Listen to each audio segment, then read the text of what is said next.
Dina Boluarte a prêté serment mercredi en tant que nouvelle présidente du Pérou, alors que l'ancien chef de l'État, Pedro Castillo, a été arrêté après avoir été destitué plus tôt dans la journée. Cette avocate de 60 ans, décrite comme une combattante, est la première femme à diriger le pays. Sortie de l'anonymat depuis la victoire en juillet 2021 du président désormais déchu Pedro Castillo, Dina Boluarte est devenue, mercredi 7 décembre, la première femme à la tête du Pérou. Cette avocate de 60 ans, ancienne ministre du Développement et de l'Inclusion sociale et également vice-présidente, était l'une des figures les plus en vue du gouvernement.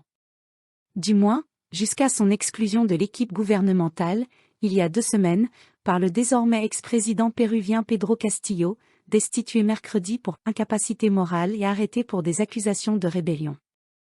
Il y a encore 2 jours, Dina Boluarte risquait pourtant d'être empêchée d'exercer cette charge suprême et toute responsabilité publique pendant 10 ans, jusqu'à ce qu'une commission du Congrès rejette une plainte contre elle pour une infraction constitutionnelle présumée.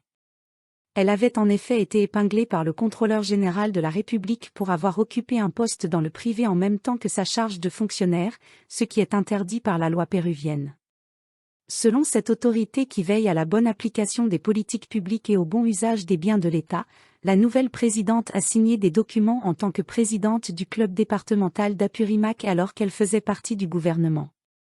Dina Boluarte a reconnu les faits, mais a soutenu qu'elle avait apposé cette signature uniquement pour des raisons bureaucratiques, alors que la nouvelle présidente du club n'avait pas encore pris ses fonctions.